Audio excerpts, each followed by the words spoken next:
Never make your man delete or block any bitch off of social media. Here's what you're gonna do if you're uncomfortable, which bitch you fucking should be. You're gonna have one conversation, eloquently spoken, without you ever saying, I would prefer you to delete or block. Never say that. Don't even bring it up. If he goes, grabs his phone, deletes and blocks, gives you a fucking hug and kiss and says, baby, I love you, and those bitches don't matter, you're winning. If he does it and makes a big deal out of it, is hesitant, doesn't delete or block, or makes a big fuss about doing it and then does it, he will never look at it as his decision. He will always hold you accountable for that decision, will resent you, and then go behind your back, re-follow and unblock that bitch the minute the going gets tough. So be careful how you phrase what you're telling your man.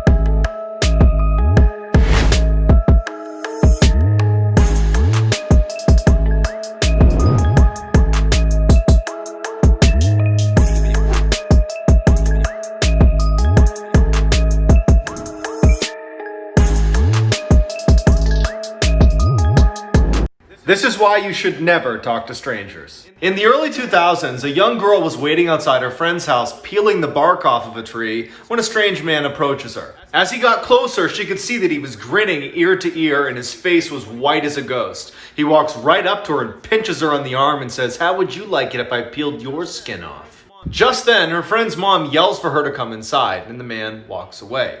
It would be years before the girl's mother would finally tell her who this man really was. Her friend's mom had seen the man pinch her on the arm and had immediately called the police, who quickly rounded this guy up. Plastered all across the inside of his van were dozens of pictures of this girl. But what they found in his storage locker is straight out of a nightmare. In the locker was a chair with hand and arm restraints. Next to it was an anatomy book and hundreds of torture tools. One day, my cousin made a Tinder, and we were having a family barbecue, so he came over. He was like, oh my god, Sam, like this really hot girl just like matched with me, and then he shows me. And then I see the profile, and it's literally pictures of Madison beer. But the name on the profile was like Kalani.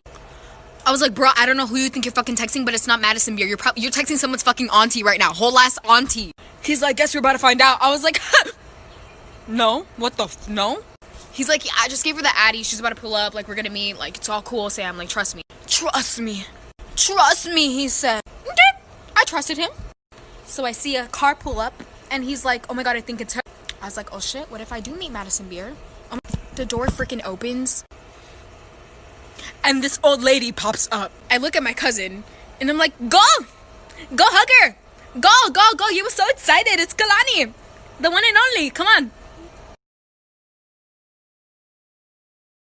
One time I was at a rave in Canada. Me and my group of friends were watching this DJ named Joyride, like near the back of the stage, so we had like room to dance. Joyride was dropping some pretty sick bass house, so I was shuffling with all my friends, and it was super fun. We're all having a good time.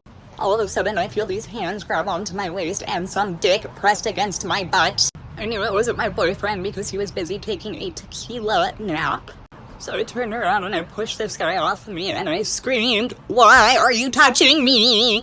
And it was at this point that my friend Alexis saw what was happening, and I love her. I play rugby with Alexis, and she's this like 5 foot tall little demon of a human. She's terrifying, it's great. So Alexis saw what was happening and she ran from behind me and tackled this man to the ground. Alexis stood over this man and just went off, and it was glorious. This man was booed away from the stage, and that's why you should always take an Alexis with you to a rave!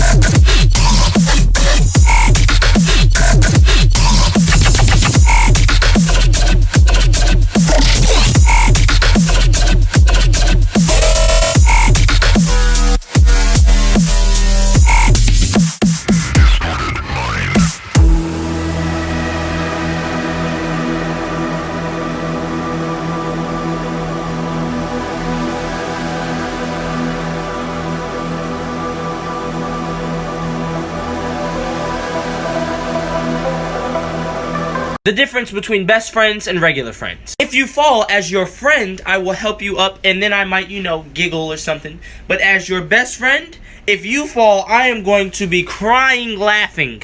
And once I finish laughing, then I'll help you get up. Friends ask you to come over. Best friends just... Hey, yo, I know you in there. Best friends can get away with a lot more than regular friends can. For instance, if I'm eating something and, I'm about to finish it and it's like the last bite and my best friend goes... and it falls out my hand, I'm gonna laugh. But now if my friend does that, I might just kill you. With friends, you have to keep in contact with them. You have to talk to them pretty consistently to keep the friendship going. With your best friend, y'all can go like 3 months with no conversation and then start talking again, and it's like you never stop talking. I will never, and I mean never, forget the time that we had a male sub in high school and a girl asked to go to the restroom and he said sure. So she grabbed something and he heard a rapper and he was like, oh, if you're gonna eat candy, you can do it in here, but you have to share with everyone in the class. And she was like, what?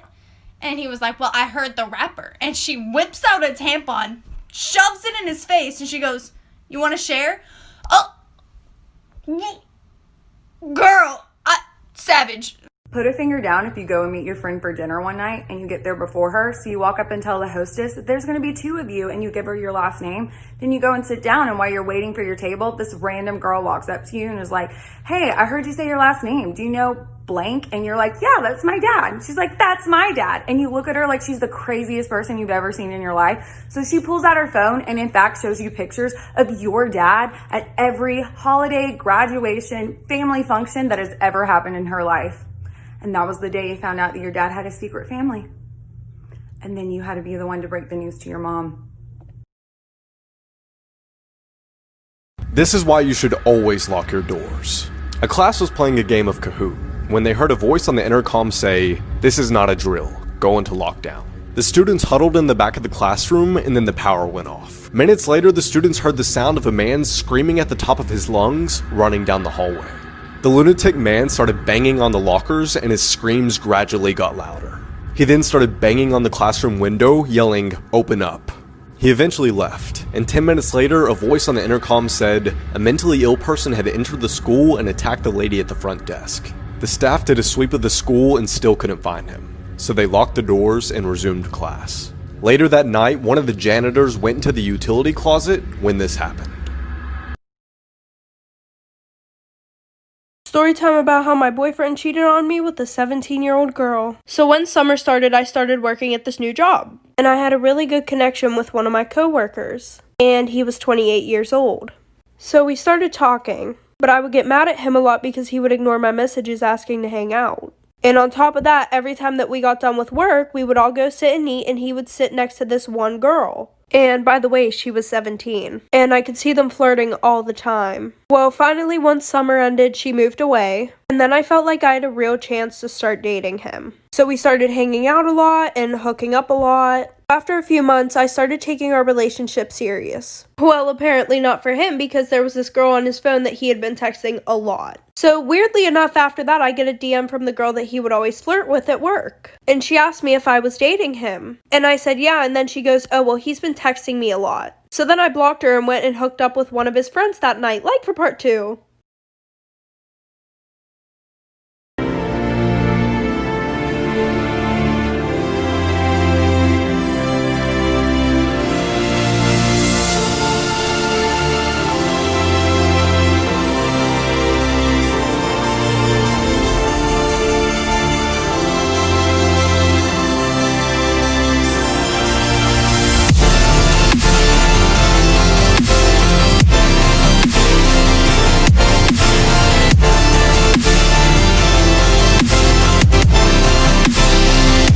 My daughter Savannah is the CEO of faking illness to get out of school. So when she does not feel like being there, she will go to the nurse's office and complain to them that she is really not feeling good, so that they call me and I have to go get her. Well, one day after this happens, I walk into the administrative office and everybody is really concerned because Savannah is sitting in a chair like so dramatically like,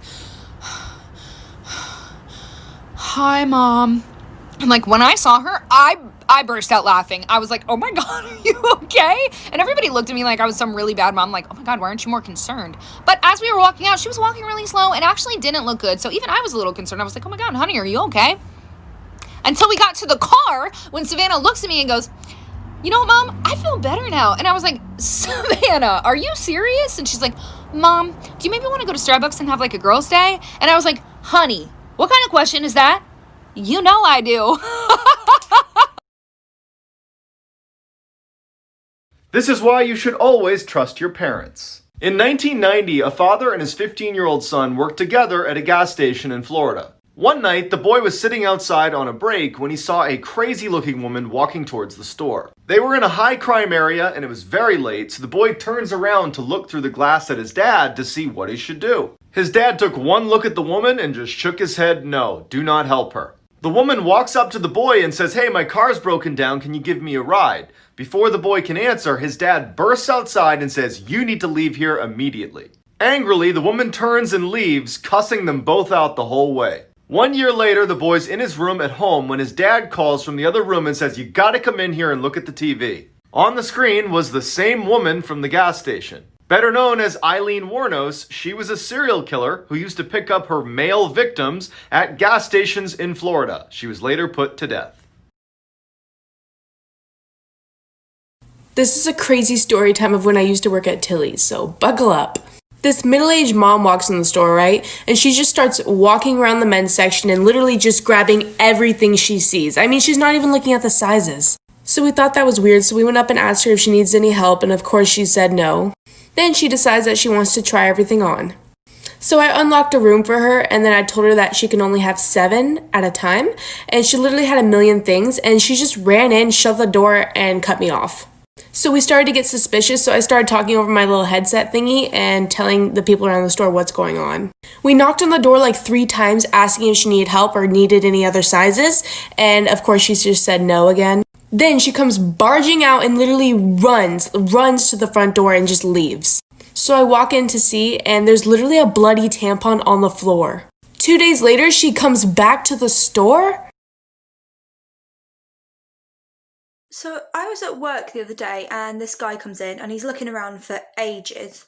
He comes over to me and he's like, you haven't got any of the medium chuck it ball. So I say to him, oh, have we not got any on the shelf? He tells me, no, there's absolutely none over there. Have you not got any in the back? So I explained to him, no, we don't keep any of those in the back. We don't really stock that many and they're quite a popular dog toy anyway, so they sell quite quickly. He leaves and then like 20 minutes later I get a notification for click and collect for that same dog toy. Over to the shelf and there's like 6 of them on the shelf, so he's clearly just missed them. So I call them, I say, your click and collect order's ready whenever you want to collect it. This woman comes in to collect them and she's got like this really malicious grin on her face. I have a question. I want to know why you lied to my husband. Said that you told him you didn't have any of these. Clearly you were lying. They were just hiding in the back and you didn't want us to have them. Karen, your husband's not important enough to lie to.